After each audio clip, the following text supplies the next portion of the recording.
hoy vamos a hablar acerca de lo que son fármacos antihipertensivos. En realidad, cuando lleven cardiología, van a... ¿Ya llevan cardiología todavía?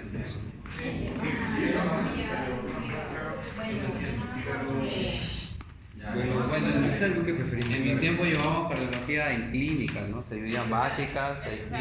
Llevamos la parte de fisiología nada más. Ah, fisiología. Ah, ya no, pero la parte clínica todavía no la tengo. A eso me refería. Ahora sí. Ahora sí. Ya decía yo. Pero cuando era la parte clínica de cardiología, mejor dicho, para poder entender, ¿no? Van a poder unir estos conocimientos que vamos a aprender hoy para poder saber qué medicamentos le van a dar a tal o cual paciente. Y pacientes hipertensos es un grupo de pacientes que se van a encontrar a cada momento de sus vidas. Entonces nosotros tenemos que, primero, para recordar algunas cosas, recordar que presión arterial es igual a ¿qué? Gasto cardíaco por resistencia a la espinal periférica. Gasto cardíaco por resistencia vascular periférica. Eso sí saben, muy bien. Y gasto cardíaco es igual a ¿qué? Frecuencia cardíaca por volumen. Frecuencia cardíaca por volumen sistólico de eyección. ¿Sabes lo que sale? Muy bien. Entonces, cuando hablamos de presión arterial, nosotros tenemos que la presión arterial vamos a tener dos medidas, ¿no? Es la presión, ¿qué cosa? Sistólica y la presión diastólica. Estos dos valores vamos a decir que es nuestra presión arterial y siempre se mide en milímetros de mercurio, ¿verdad? Eso sabe. La presión sistólica es la presión cuando el corazón está en relajación, ¿verdad? ¿Ah? En contracción, exacto, muy bien. Quiero a ver si ya están, si se han llevado, ¿no? Entonces, la presión sistólica es la presión cuando el corazón está en contracción, o sea, en sístole, ¿verdad? Y cuando se relaja el corazón, tendremos la presión diastólica. Muy bien. Cuando nosotros hablamos de presión arterial media, ¿esto cómo sacaremos?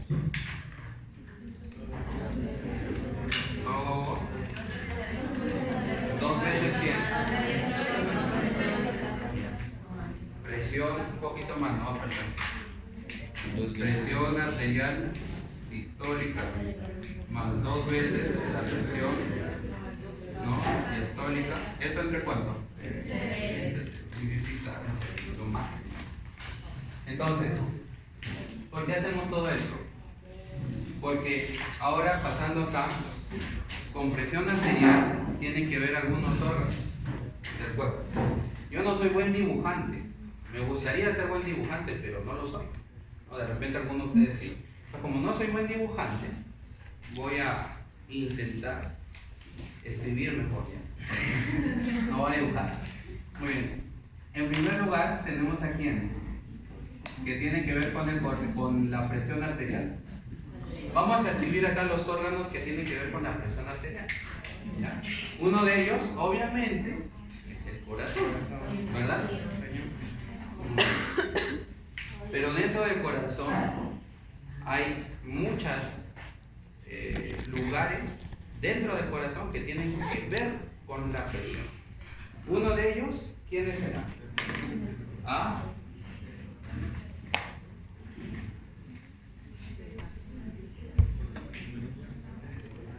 ¿Qué partes del corazón tienen que ver con la presión arterial? En la regulación de la presión. Las aurículas, los ventrículos, ya. Vamos a ir un poquito más allá. Muy bien. Sistema de conducción, ¿verdad?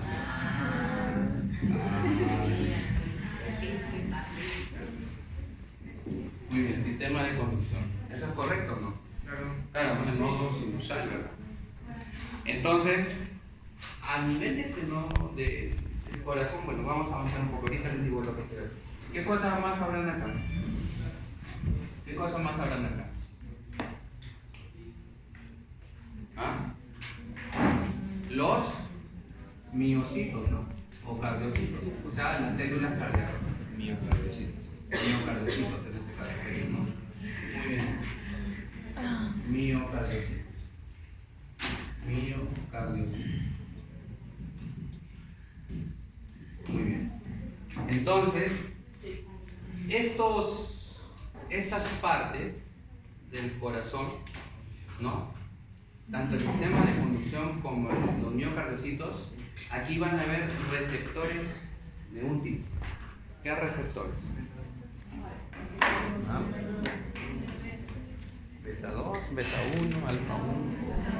¿Ah? Beta 1, ¿verdad? Beta 1. Van a haber muchos beta. ¿Y qué tienen que ver esos receptores? ¿Ah? ¿Qué tienen que ver? ¿Para qué me importa que esa parte del corazón tenga esos receptores? ¿Ah? Para que el estimulación simpáticamente. Eso, ¿qué pasa? ¿No? Cuando viene el simpático y lo estimula, no estoy hablando del simpático de la persona, sino del sistema nervioso simpático, ¿verdad? Lo estimula, y para estimularlo, ¿qué tiene que liberar o soltar? ¿Ah? Adrenalina, noradrenalina, y cuando esas vesículas de adrenalina y noradrenalina se ven, de la vesícula presináptica se liberan y se ponen en contacto con los receptores, ¿no?, de adrenalina y noradrenalina que están a este nivel, entonces va a suceder ¿qué cosa?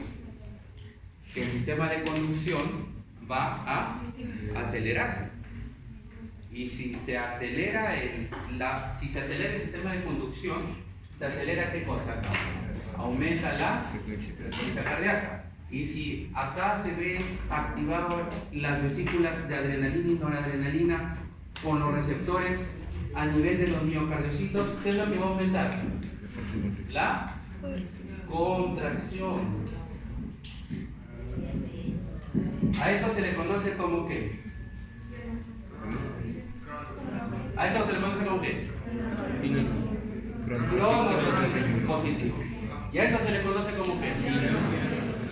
Inotropismo. Muy bien. Ahora, profesor, ¿y para qué me importa eso? Bueno, vamos a regresar acá. Esto es llevarlo de la fisiología a la farmacología. Vamos a intentar. Miren ustedes acá. Si el corazón late, ¿no? ¿Cuánto es la frecuencia cardíaca normal del corazón? Según Guyton. ¿Ah? Guyton, capítulo 14, página 951. Tercero. Chay, ahorita van a buscar. ¿Ah? ¿Cuál es? ¿Cuál es? Digan pues un valor. 50, 30, 20. No sé. 60 a 100. Es la frecuencia normal con la que late. Eso está en Guyton, ¿no? Búsquenlo. Muy bien. La frecuencia normal es 60 a 100 latidos por minuto. ¿Verdad? Entonces, cuando este sistema de conducción de repente los receptores se ven acelerados por las vesículas de adrenalina o noradrenalina, aumenta la frecuencia cardíaca. Y si aumenta la frecuencia cardíaca, ¿qué es lo que va a subir? El gasto. Y si aumenta el gasto, ¿qué es lo que va a subir? Presión arterial, ¿verdad? Igual sucede, entonces, hay otros órganos en el cuerpo que tienen que ver con la regulación de la presión arterial. Uno de ellos es el... ¿Cuál? Ya. Antes del riñón, vamos a decir que es el hígado. El hígado. ¿Por qué el hígado? Ahora. ¿Ah? Angiotensinógeno. Ya. ¿Qué es lo que se produce en el hígado? ¿Ah? Ya, angiotensin. No, muy bien.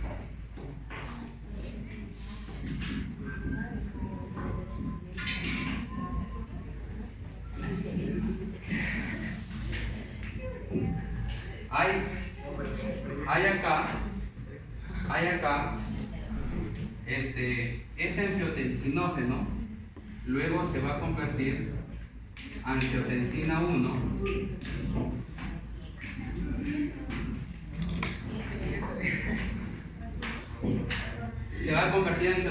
1, ¿dónde? Riñón. ¿Dónde? ¿Ah?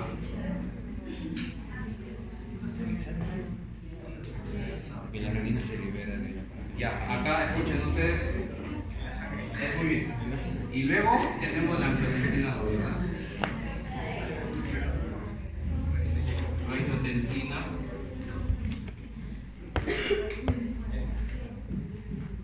Muy bien.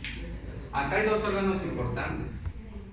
Uno que libera renina y otro que libera la enzima convertidora de la angiotensina. A ver, ¿quién es cuál? Cada cual, ¿quién es cuál? ¿Ah? renina, riñón, ECA. ¿Cómo? El ECA Pulmón. lo libera el pulmón. Ya, muy bien. ¿Y el pulmón qué es lo que va a hacer? Aquí tenemos entonces otro órgano. Pulmón. El pulmón va a liberar una enzima que es la enzima convertidora de angiotensina. ¿Verdad? ¿Qué es lo que va a hacer esto? Convertir la angiotensina 1 en angiotensina 2. Pero ¿y cómo se convirtió este angiotensinógeno en angiotensina 1? Por la renina. Ya. ¿Por cuál?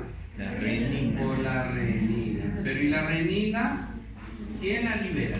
El riñón. ¿Verdad? Muy bien. Ahora sí, ya nos más o menos enfocamos. Y nosotros entonces al hacer esto, vamos a ver que corazón, hígado, riñón y pulmón tienen que ver con la regulación de la presión arterial. Pero hay otra cosa acá. Los vasos sanguíneos. ¿Ya? Los vasos sanguíneos tienen dentro de sí lo que nosotros conocemos como endotelio. Por distintas circunstancias, ¿no? Se pueden dilatar esos vasos o se pueden constreñir, o sea, hacer vasoconstricción. Si hay una vasoconstricción, ¿qué es lo que va a aumentar acá? La resistencia vascular periférica. Y si aumenta la resistencia vascular periférica, aumenta la presión arterial, ¿verdad? Si disminuye esto, obviamente va a disminuir la presión arterial. ¿Ya? Profesor, ¿para qué sirve esto que hemos recordado ahora? Sirve para recordar precisamente el tema, de enfocarnos en el tema. Muy bien. Nosotros ya sabemos, hay muchas clasificaciones. Antes se decía presión arterial 140 sobre 90 normal, pero los estudios constantes de la AHA, que es la American Heart Association, ¿se entienden? Ya muy bien. O sea, la Academia Americana del Corazón. Muy bien, ¿qué decía? Ahora, ¿qué dice? Que la presión normal es menor de 120 y la presión diastólica es menor de 80. Si una de las dos está elevada, ya podríamos pensar en que, o sea, no necesariamente tiene que estar elevada las dos para decir que está elevada la presión arterial, sino basta que una esté superior a 80 o la sistólica superior a 120 para decir que es una presión arterial elevada, ¿no? Esa clasificación dice que cuando es de 100 a 129 es elevada, ¿no? Y la presión diastólica tiene que estar siempre menor de 80, ¿ya? Hipertensión en grado 1, ojo, miren acá, no se confundan. Elevada, ¿cuándo es? Cuando la sistólica está entre 120 y 129 y la diastólica menor de 80. Nosotros hablamos de hipertensión arterial estadio 1 cuando la sistólica está entre 130 y 139, o sea, o significa cualquiera de las dos, la diastólica está entre 80 y 89. Y la presión arterial en estadio 2 está 140 o más y la diastólica está en 90 o más. Voy a apagar la luz para que ustedes puedan ver. La pasada me dice, ¿no? ¿Está bien ahí? Ahí. ¿Y cuándo es una crisis hipertensiva? Cuando nosotros tenemos una presión sistólica más de 180 y una diastólica más de 120. Aquí vamos a definir dos términos también, lo que es urgencia hipertensiva y emergencia hipertensiva. ¿Qué es lo que lo diferencia? Generalmente la presión alta, así como la diabetes, son enfermedades bien fieles a las personas. Te puede dejar tu perrito, tu mamá, tu enamorado, pero la presión arterial nunca le va a dejar a la persona que es cosa hipertensa. O sea, va a vivir siempre, por lo tanto siempre tiene que tomar su medicamento. Pero además de eso, tiene una característica, que es silenciosa, igual que la diabetes. Quiere decir que no se altera ningún órgano, sino hasta cuando ya está bien avanzada la enfermedad. Por lo tanto, eso es ¿qué cosa? Ya una complicación. Cuando ya hay daños en algunos órganos, ya hay complicaciones, son complicaciones ya de la enfermedad hipertensiva. Pero, ¿cuál es la definición entre urgencia y emergencia hipertensiva? ¿Ah? Levanten la mano, porque aquí en por no lo escucho. Tú, levantate la mano. ¿Cuál es la diferencia? ¿Cuál es cuál? Una es más emergencia es cuando.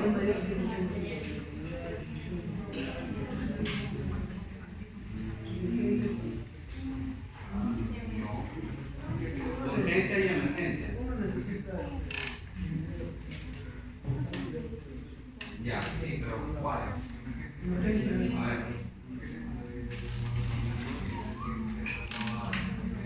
Exacto. ¿Cómo te llamas? Enrique. Muy bien, Enrique. Enrique, muy bien, te felicito. Emergencia es cuando hay daño de órgano blanco. Y en las emergencias hipertensivas, la presión está más de acá, está 200 volando el paciente. Y necesita ¿qué cosa? Ser tratada urgentemente y con medicamentos antihipertensivos endovenosos, ya no vía oral. ¿Ya? Y además de eso, lo otro es que en las emergencias, por ejemplo, al ver el daño de órgano blanco, puede ser fatal, puede ser mortal. Por ejemplo, se sube la presión tanto que a nivel cerebral se rompe un vaso, una arteria. ¿Y eso qué sucede? ¿Qué hace? Hace que haya una hemorragia intracerebral y eso, por más que lo operen al paciente, termina en una mortalidad. ¿Correcto? Muy bien. Entonces, acá es un algoritmo para tratar. Bueno, eso lo van a mejorar, cuando ustedes lleven cardiología en la parte clínica, van a estudiarlo mejor, pero este cuadro explica un poco los medicamentos que nosotros podemos dar cuando tenemos pacientes hipertensos, por ejemplo, que no son negros, y también puede ser pacientes que además de hipertensión tengan diabetes. Les podemos dar acá inicialmente un diurético tipo tiazida, como hidroclorotiazida, ¿no? Un bloqueador de los canales de calcio, un inhibidor de la enzima convertidora de angiotensina, ¿no? O un antagonista de los receptores adrenérgicos, ¿no? ARA2. ¿Y qué grado de recomendación tiene? Grado B, ¿no? Ahora, en la población general, donde ya son negros, incluidos diabéticos, ¿no? ¿Por qué los separan? Racistas, ¿no? Bueno, hasta la medicina, no sean así. Bueno, deben incluir una tiazida o un beta bloqueador de calcio. Este es un nivel moderado de evidencia, ¿no? Para la población en general, y grado C para los negros con diabetes, ¿ya? Cuando hablan de negros acá, eso se refiere a la población del África, ¿no? Bueno, acá en Perú todos somos mestizos, ¿no? Por más que sea moreno alguien. ¿Ya? Muy bien, ahora la población mayor de 18 años con enfermedad renal crónica e hipertensión. Aquí debemos incluir un inhibidor de la enzima convertidora de angiotensina o un ARA, un antagonista de los receptores adrenérgicos para mejorar los eventos renales. Grado de evidencia, grado B. Muy bien. Entonces, esta es una idea de más o menos qué podemos combinar, y esto les puede ayudar para resolver sus casos clínicos, ¿no? ¿Ya? Más o menos qué pueden dar, qué no pueden dar. Acá también, Ahora miren, esto es cuando hay comorbilidades, medicamentos antihipertensivos según condiciones clínicas asociadas. Cuando tiene, por ejemplo, un paciente que tiene insuficiencia cardíaca, ¿cómo se diagnostica la insuficiencia cardíaca? El paciente tiene edema, tiene regurgitación, ¿no? Pulso saltón, que se le llama, ¿no? El pulso regular se nota, o tiene dificultad para, ¿cómo se llama? No puede acostarse porque no puede respirar, ortopnea, ¿no? Muy bien. Entonces aquí podemos combinar todos estos medicamentos menos los bloqueadores de los canales de calcio. En el infarto agudo de miocardio, miren, puedo usar un beta bloqueador, un inhibidor de la enzima convertidora de la angiotensina, una espironolactona, que es un diurético, ¿verdad? Pero lo que no puedo usar son diuréticos, otro tipo de diuréticos que no sea la espironolactona, ARAs y bloqueadores de canales de calcio, ¿no? Lógico, ¿no? Un poco llevando al raciocinio, si yo doy, por ejemplo, un bloqueador del canal de calcio, ¿verdad? ¿Y qué voy a bloquear ahí? ¿Qué hace el calcio en la célula? ¿No? Entra a la célula y le ayuda la contracción, ¿verdad? Entonces, si un paciente está infartado, ¿verdad? Yo bloqueo este canal de calcio, lo que voy a hacer es ¿qué cosa? Que esas células, obviamente, las células buenas, no se contraigan. Si ya hay un pedazo de corazón que está muerto, ¿verdad? Por eso hay un infarto, las otras partes del corazón, si yo le doy un bloqueador de canal de calcio, lo voy a enlentecer más al corazón. Puede ser que probablemente más rápido fallezca el paciente, ¿no? Muy bien. Y de ahí me vuelvo famoso. ¿Y saben qué diario? Siempre les digo yo. En el TROM. Muy bien. La insuficiencia coronaria, voy a dar todos los medicamentos, menos los ARAs y las espironolactonas. Miren ustedes, cuando habla de diuréticos, y obviamente saca la espironolactona, esto lo está apartando, ¿no? Diabetes mellitus, todos menos espironolactona, ¿no? Nefropatía crónica, una enfermedad renal crónica, puedo dar YECAS y ARAs en nefropatías crónicas, ¿ya? O sea, la nefropatía puede ser producto de la hipertensión, ¿no? Secundaria hipertensión, pero también puede ser secundaria diabetes, ¿no? Eso, en cualquiera de los casos, si el paciente es hipertenso y tiene nefropatía, yo debo dar YECAS y ARAs, ¿ya? Evitar los otros. Insuficiencia renal crónica, evitar los beta bloqueadores, bloqueadores de los canales de calcio y la espironolactona. Y la insuficiencia vascular cerebral, puedo dar diuréticos y YECAS, evitar el resto de fármacos, ¿ya? Muy bien, vamos a continuar. Ahora, habiendo hecho esa introducción de cómo es ya el tratamiento en sí, vamos a ver exactamente los fármacos antihipertensivos. Y vemos que los fármacos antihipertensivos, como su mismo nombre lo dice, son sustancias, medicamentos que van a disminuir la presión arterial, ¿no? Con la finalidad de evitar sus complicaciones, ¿no? Y aquí nosotros tenemos la clasificación. ¿Y cómo puedo aprenderme yo los medicamentos, ¿no? Porque a veces son un poquito difíciles, ya, un poquito difícil. Si nosotros hablamos inglés, podemos acordarnos de recordar los nombres de los medicamentos con las 5 primeras letras del abecedario: A, B, C, D y E. Entonces, empecemos por la A. Aquí no están en orden, pero yo les voy a decir la A. ¿La A será qué cosa? No.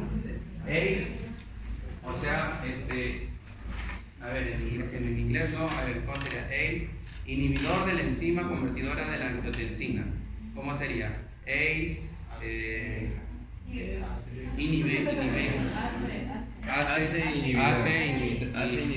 inhibidor, ¿no? Bueno, inhibidor de la enzima convertidora de la angiotensina.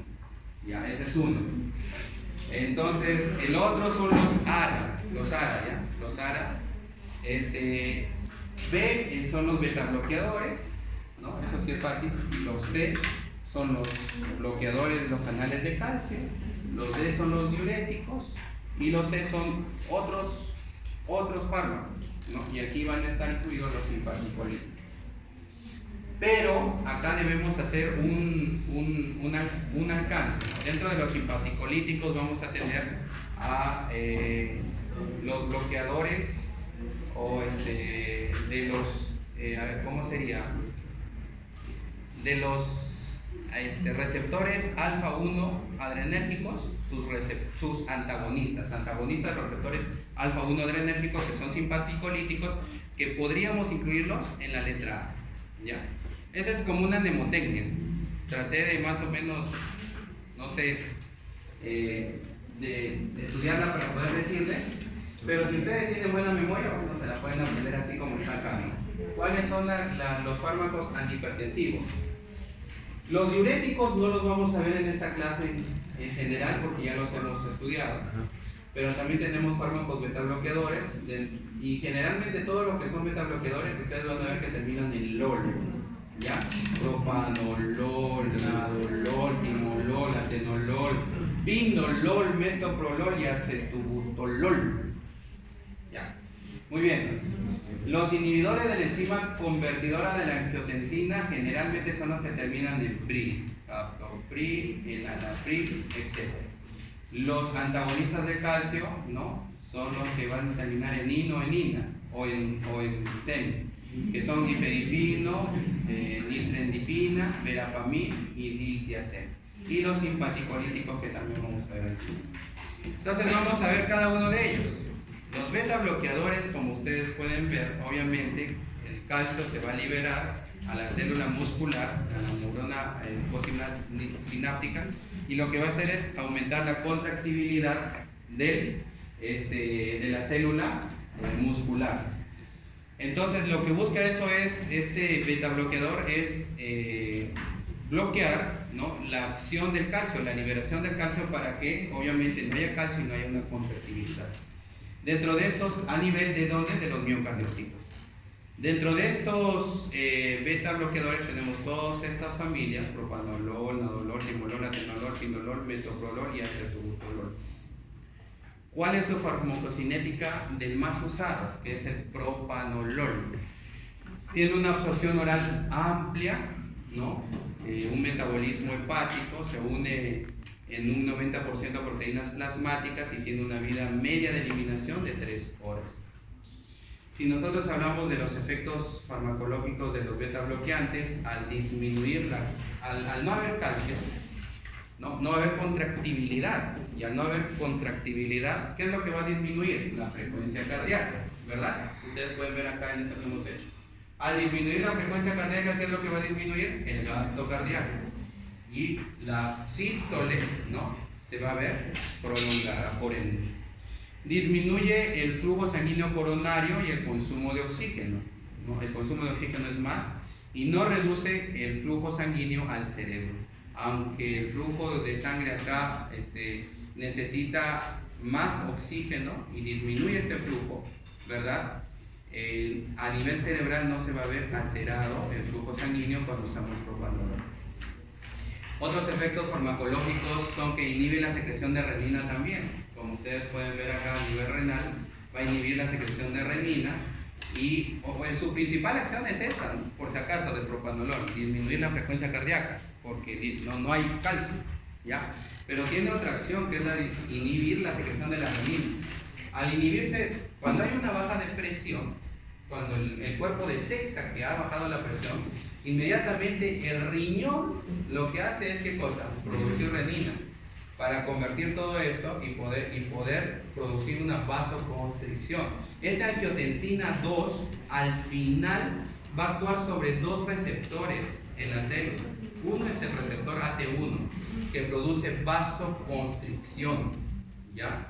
Entonces, cuando nosotros damos propanolol, también va a haber una disminución de la secreción de renina, y al haber inhibir la secreción de renina, todos estos pasos que vemos aquí van a inhibirse, y por lo tanto no va a haber angiotensinógeno 2 que se una al receptor AT1 de la célula, y entonces no va a haber vasoconstricción. Por lo tanto, al no haber vasoconstricción, no va a haber aumento de la presión arterial, sino va a disminuir la presión arterial. ¿Se entiende hasta ahí? ¿Sí? ¿Se entiende hasta ahí? ¿O alguien no entendió? Para poder explicarlo más lento. Hola. ¿Están acá? Por favor, ¿alguien lo entendió? ¿Todos entendieron? Si no, sigo avanzando. ¿Sí? Ya, muy bien. Entonces, como nadie dice nada, supongo que entendieron. ¿Qué es lo que hace también? Incrementa la resistencia de las vías aéreas, interfiere con el metabolismo de los lípidos y los carbohidratos, ¿no? Acá se dice que el propanolol es importante en personas, a veces, o no que a veces, generalmente, los pacientes que tienen hipertensión, diabetes, ya, ¿no? A veces tienen también lo que se llama síndrome X, o sea, los lípidos están aumentados, están en sobrepeso, y al aumentarse los lípidos, generalmente lo que está aumentado es el colesterol malo, o el LDL, ¿no? Y el HDL, que es el colesterol bueno, está disminuido. Este medicamento propanolol lo que hace es disminuir esos lípidos malos y aumentar el colesterol bueno, el HDL. Muy bien. Ahora, si bien es cierto, eso es importante, tiene efectos adversos, como es en falla cardíaca, en pacientes asmáticos es mejor no darlos porque recuerden esto, incrementa la resistencia de las vías aéreas. Y si el propanolol aumenta la resistencia de las vías aéreas, pues en un asmático es mejor no darlo porque ¿qué sucede en el asmático? ¿Cómo están las vías aéreas? Cerradas. Y si esto aumenta la resistencia, pues puede ocasionar una crisis peor. ¿Ya? Ojo, aumenta la acción hipoglicemiante de la insulina también, ¿ya? O sea, disminuye la glucosa. Puede haber, cuando yo doy propanolol, rash, como eventos adversos, fiebre, púrpura, fatiga, depresión, pesadillas, disfunción sexual en algunas personas, ¿ya? Y está contraindicado en pacientes con enfermedad Raynaud y EPOC, enfermedad pulmonar obstructiva crónica, por lo mismo que aumenta la resistencia de las vías aéreas. Adelante, no hay problema. La próxima traen por favor sonda, ¿ya? No, vamos. ¿Para qué lo vamos a usar el propanolol? ¿Para qué lo vamos a usar el propanolol? En pacientes crónicos hipertensos, cuando hay dolor de pecho, angina de pecho, o sea, en infartos agudos de miocardio y en profilaxis de migraña. También se usan, ¿no? Pacientes migrañosas les dan propanolol para poder evitar la vasoconstricción a nivel cerebral. Muy bien. Temblor esencial, hipertensión portal a nivel hepático en pacientes cirróticos. Los pacientes cirróticos son pacientes que tienen hipertensión portal y en ellos se les da propanolol. Arritmias supraventriculares, ¿no? Cuando hay taquicardias, estados de pánico y ansiedad. Y eso es el propanolol, pero hay otros betabloqueadores como son el metoprolol, el atenolol, el betaxolol. Generalmente estos son poco usados, el propanolol es lo que más van a usar ustedes. Dentro de sus efectos farmacológicos de estos fármacos son que inhiben los efectos cardíacos, tienen una absorción oral, una vida media de 4 a 6 horas y se usa en la hipertensión arterial, en la cardiopatía isquémica y sus efectos deleterios son menor en pacientes asmáticos. Muy bien, esos son los beta bloqueadores. Ahora vamos a ver otros dos grupos que son los inhibidores de las enzimas convertidoras de angiotensina y el antagonista de los receptores de angiotensina 2. Esto es más de lo mismo que hemos estado viendo acá, ¿no? Angiotensinógeno a nivel del hígado, ¿verdad? Se va a convertir en angiotensina 1 por la renina que se produce en el riñón. Esto va acá a convertirse en angiotensina 2 por el pulmón, gracias a la enzima convertidora de la angiotensina. Y esto de aquí va a actuar, puede convertirse en angiotensina 3 por las aminopeptidasas y esto actuar en los receptores celulares AT1 y AT2. AT1 produce vasoconstricción, AT2 es su efecto adverso, vasodilatación. ¿Ya? Entonces, ¿qué es lo que sucede cuando nosotros tenemos damos un fármaco que inhibe la enzima convertidora de angiotensina?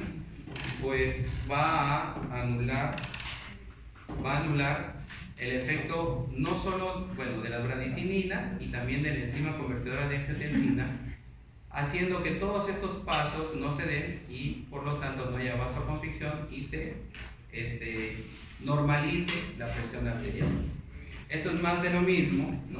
La renina juega un papel importante para que este angiotensinógeno se convierta en angiotensina 1, ¿correcto? La angiotensina 2 si nosotros vemos, va a aumentar la liberación de noradrenalina, aumenta la liberación de catecolaminas, aumenta la reabsorción de sodio, disminuye la liberación de aldosterona, incrementa la producción de factores de crecimiento e incrementa la síntesis de matriz extracelular. ¿Cuál es el mecanismo de acción de estos fármacos inhibidores de la enzima convertidora de angiotensina? Van a inhibir la enzima convertidora de angiotensina, obviamente, como ustedes pueden ver, inhibiendo la degradación de las radicininas, aumentando la síntesis de prostaglandinas, disminuyendo la liberación de aldosterona y la remodelación cardíaca. Todo paciente hipertenso, con el tiempo, va a ver el músculo cardíaco se va a ver hipertrofiado, aumentado. Entonces, al nosotros dar un inhibidor de la enzima convertidora de angiotensina, vamos a disminuir esta remodelación cardíaca, porque al aumentarse el músculo cardíaco se está remodelando. Entonces, un YECA puede ser un factor protector de esta remodelación cardíaca, de esta hipertrofia ventricular izquierda que generalmente se produce en los pacientes hipertensos. ¿Cuándo voy a emplear yo un inhibidor de la enzima convertidora de angiotensina o antagonista al receptor ARA? Cuando hay hipertensión arterial esencial. Recordemos que la hipertensión se divide en dos grupos, ¿no? Hipertensión arterial esencial y secundaria. ¿Ya? La esencial es la menor, ¿verdad? Y la secundaria es en su mayor porcentaje lo que obtenemos en la población en general. Cuando hay crisis hipertensivas, ¿verdad? En insuficiencia cardíaca congestiva, en el infarto agudo de miocardio y en la nefropatía diabética. Esa es una indicación que también está en el cuadrito que les puse al inicio. El grupo más usado de estas, el fármaco más usado es el captopril. Decirles que la inhibidora, los fármacos que producen inhibición de la enzima convertidora de angiotensina tienen entre sus múltiples efectos, uno de los efectos, sus efectos más, ¿cómo puedo decir? El efecto por el cual nosotros podríamos suspender el fármaco en un paciente es que el paciente viene a consulta después de que ustedes le dan captopril, le están dando 2-3 meses al paciente, cualquier inhibidor de la enzima convertidora de angiotensina. El paciente viene a su consulta nuevamente a su control y les va a decir: doctor, estoy bien, ya la presión sí, normal, me tomo, pero doctor, tengo tos. No, tengo tos. Y vienen tosiendo. Doctor, pero no sé, ¿y ahora de qué será la tos? Y tú obviamente haces la anamnesis, preguntas, y el paciente no está resfriado, no tiene asma, no tiene otras comorbilidades, no tiene nada respiratorio, lo examinas, pasa bien. Entonces tú tienes que pensar en que este paciente tiene tos. ¿Por qué cosa? Porque le estoy dando un fármaco inhibidor de la enzima convertidora de angiotensina, cuyo efecto adverso principal es la tos. Y aquí lo que yo debo hacer es, ¿qué cosa? Cambiar estos inhibidores de la enzima convertidora de la angiotensina por los fármacos ARA2, ¿ya? Y vamos a ver ahora en el ARA2 a quién no le podemos dar. Muy bien, si hablamos del captopril, el captopril tiene un grupo sulfibrilo en su estructura química, se administra siempre vía oral, no hay captopril endovenoso, tiene una biodisponibilidad del 75%, su tiempo de vida media es de 2 horas, su eliminación es renal, disminuye la absorción con alimentos y las dosis van desde 6.25 hasta 150 miligramos. Generalmente lo que damos a los pacientes son 25 miligramos en la mañana, y si la hipertensión no se regula puede aumentar a 25 miligramos por la noche. No sobrepasar 150 miligramos. Estos fármacos las tabletas vienen de 25 miligramos la presentación, por si acaso. A diferencia del enalapril, cuya presentación es de 10 miligramos. ¿Ya? Es una prodroga que va a hidrolizarse a nivel hepático a su forma activa, que es el enaprilato. El enaprilato es la forma activa del enalapril. Este enaprilato es el que rápidamente se va a absorber, tiene una biodisponibilidad del 60%, una vida media de 1 a 3 horas, no se afecta por alimentos a diferencia del captopril, y las dosis son entre 2 a 40 miligramos por día. Generalmente damos 10 miligramos en la mañana y 10 miligramos en la noche. Hay pacientes que se pueden dar hasta 10 miligramos cada 8 horas, pero son pacientes muy hipertensos. ¿Por qué no damos tantas dosis de esos medicamentos? Recordemos el principal efecto adverso, que es ¿qué cosa? La tos. Ahora, los inhibidores de la enzima convertidora de la angiotensina, además de tener la tos como principal efecto adverso, también van a tener la hipotensión, ¿no? Pueden tener también o pueden tener también vértigos como efectos adversos. Ahora vamos a ver del otro grupo, que es el antagonista del receptor adrenérgico de los ARA2, ¿no? Muy bien, estos fármacos los vamos a dar y los vamos a usar cuando, por ejemplo, un paciente me venga que esté tomando un inhibidor de la enzima convertidora de la angiotensina y yo diga o el paciente tenga tos. Entonces, para quitarle y para mejorar su presión, para regular su presión, yo le voy a dar un ARA2. Pero estos medicamentos ARA2, por favor, miren ustedes acá, no produce tos, pero estos medicamentos ARA2 están contraindicados en pacientes embarazadas, ¿ya? Produce una hipotensión muy sostenida, y así que las pacientes embarazadas no deben consumir, no deben tomar ARA2. Estos medicamentos antagonizan directamente el receptor de la angiotensina 2, o sea, estamos hablando del receptor AT1 y AT2, ¿no? Directamente sobre esos receptores es que van a actuar. Entonces, al actuar ahí, como que no dejan que la angiotensina se una al receptor AT1, AT2 y por lo tanto no haya la vasoconstricción y van a disminuir la presión arterial. No afectan el metabolismo de la bradicinina, a diferencia de los fármacos inhibidores de la enzima convertidora de angiotensina que sí afectan, ¿ya? Tienes una efectividad similar a los YECAs, aunque no está claro su efecto a largo plazo, no producen tos. ¿Cuáles son los efectos adversos? Miren ustedes lo que yo les decía, ¿no? Hipotensión. En embarazadas es aún mayor, ¿ya? Pacientes con múltiples drogas antihipertensivas pueden producirse aún más, puede haber aún más una mayor hipotensión. Pacientes con bajos niveles de sodio o pacientes que tengan insuficiencia cardíaca congestiva, cuando yo les doy un inhibidor del receptor del angiotensinógeno 2, yo cuando tengo un paciente con insuficiencia cardíaca congestiva, yo puedo potenciar, ¿qué cosa? El efecto hipotensor de esta droga, cuando tengo este paciente con insuficiencia cardíaca congestiva. ¿Qué es lo que puede producir además? Un rash maculopapular y puede producir proteína. Otros efectos adversos, esto es un efecto adverso de los YECAs, por si acaso la tos, es un efecto como ustedes pueden ver acá de las YECAs, entre un 5 y un 20%, no es dosis dependiente, más se da este efecto en mujeres que en hombres, y su aparición es entre 1 y 6 meses. Mejora cuando tú le quitas el tratamiento al paciente, ¿ya? Otros efectos adversos de estos fármacos son que hay hipercalemia, así que nosotros debemos tener cuidado cuando administramos ARA2 a pacientes que ya son, por ejemplo, nefrópatas y que tienen de por sí el potasio elevado, ¿no? Como ustedes pueden ver acá, puede producir una insuficiencia renal en quienes. ¿En quiénes va a producir una insuficiencia renal? Tanto los YECAs como los ARA. Pacientes que tengan estenosis bilateral de las arterias renales. Hay pacientes que genéticamente sus arterias renales son pequeñas, están muy chiquitas. Entonces, en esos pacientes puede producir insuficiencia renal. Puede haber además en pacientes que tengan disminución de la perfusión. ¿Quiénes tienen disminución de la perfusión? Pacientes, por ejemplo, que están anémicos agudos porque han sangrado. O en pacientes que estén deshidratados, ¿no? Pacientes, por ejemplo, que tengan diarrea o que hayan sangrado, también puede producir una insuficiencia renal. Los YECAs van a producir también angioedema, pero es un efecto adverso bien mínimo, ¿no? De 0,1 a 0,2%.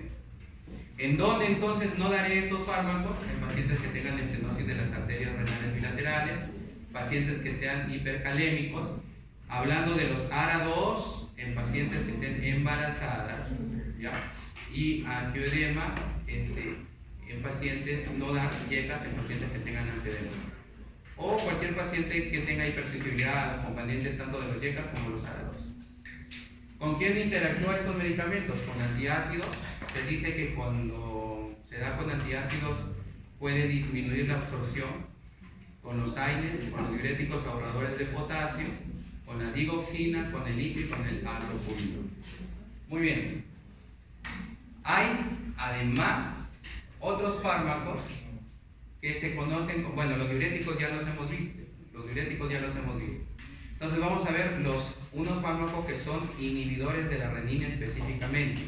Y aquí esta es una nueva clase de antihipertensivos. El ejemplo mayor es este fármaco, que es el alisquireno. Bloquea la conversión obviamente del angiotensinógeno en angiotensina 1 porque bloquean ¿qué cosa? La renina, ¿verdad? Sus efectos adversos son la hipercalemia y el angioedema, pero raros, y están contraindicados en el embarazo. Ahora vamos a ver lo que son los bloqueadores de los canales de calcio. Los bloqueadores de los canales de calcio son otros grupos de fármacos antihipertensivos que resultan del bloqueo de los canales de calcio dependiente del voltaje. ¿Cómo se dividen estos fármacos?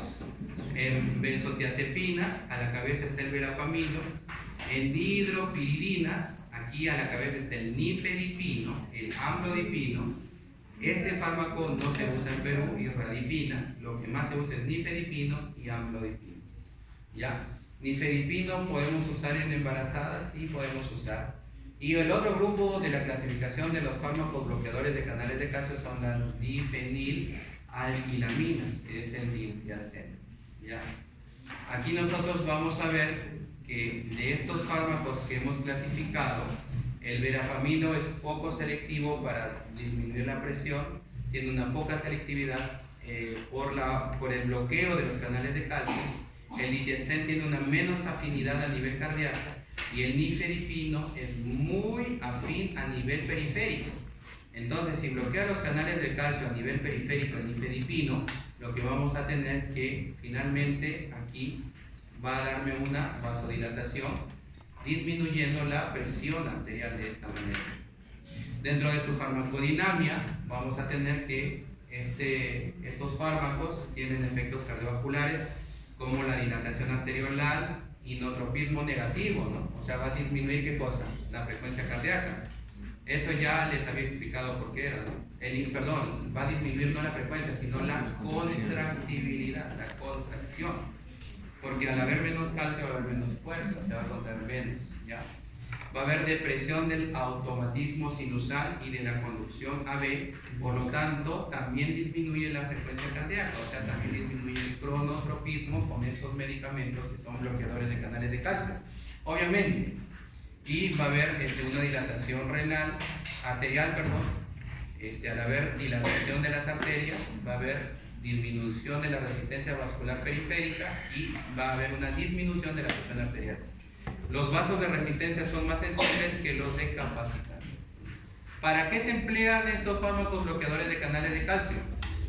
Bueno, para la cardiopatía isquémica, para la hipertensión arterial, para las arritmias cardíacas, como por ejemplo taquicardia supraventricular paroxística o el flúter auricular, que es el aleteo, o la fibrilación auricular. Para la miocardiopatía hipertrófica, o sea, cuando el ventrículo izquierdo está engrosado, ya un paciente es crónico, hipertenso o hipertenso crónico, para eso se emplea, y en insuficiencia cardíaca congestiva también. ¿Cuáles son las interacciones? La digoxina, ¿no? El verapamilo, como el diltiazem, cuando interaccionan con la digoxina, van a aumentar la concentración plasmática de esta misma, de la digoxina. Con betabloqueadores va a haber un bloqueo AB, una depresión del ventrículo y también va a haber una inhibición del nódulo sinusal. ¿Cuáles son los efectos adversos de los bloqueadores de calcio? Tenemos todos estos. El principal es hipotensión arterial y cefaleas y mareos. Enrojecimiento cutáneo no, pero sí se da. Edema periférico es menor, insuficiencia cardíaca podría ser, bradicardia sí, no. Bradicardia sí, bloqueo AB y efectos gastrointestinales. Bloqueo auriculoventricular es esto, ¿no?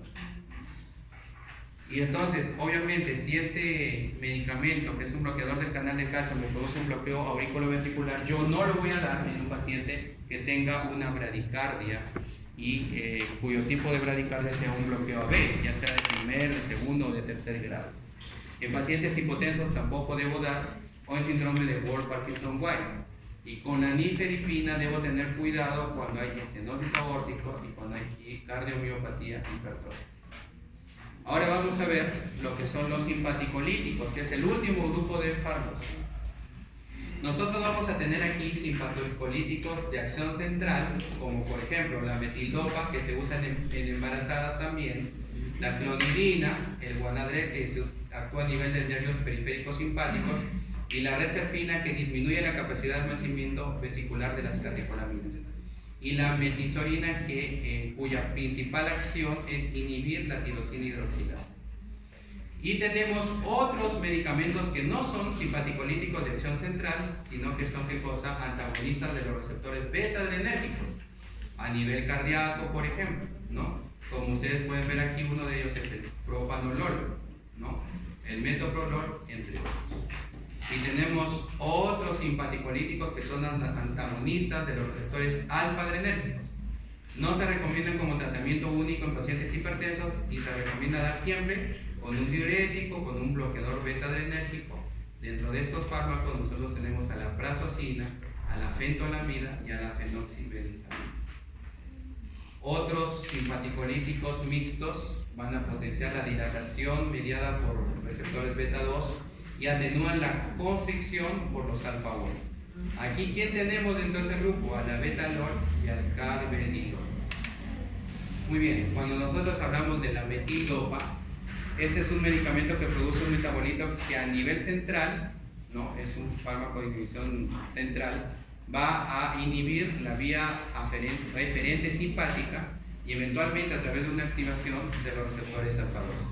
Entonces va a ser, ¿cómo es la conversión o la síntesis de metildopa en el organismo para que tenga su acción? La metildopa se va a convertir a metildopamina a través de una enzima que es la descarboxilasa, y esta a su vez se va a convertir en metilnoradrenalina por otra enzima que es la beta-oxilasa de dopamina. Esta sustancia que ustedes ven aquí, que es la metilnoradrenalina, es la que va a finalmente producir la acción hipotensora en estos pacientes. Los efectos adversos de la metildopa son disminución de la vigilia, o sea, un paciente puede tener somnolencia cuando nosotros damos metildopa, disminución de la agudeza mental, por eso se recomienda no dar en pacientes, por ejemplo, que conducen, depresión, sequedad de la boca, disminución de la libido, ¿no?, ginecomastia. Imagínense ustedes combinar metildopa con espironolactona, ¿no? Vamos a tener a un paciente que obviamente va a tener nuevos senos.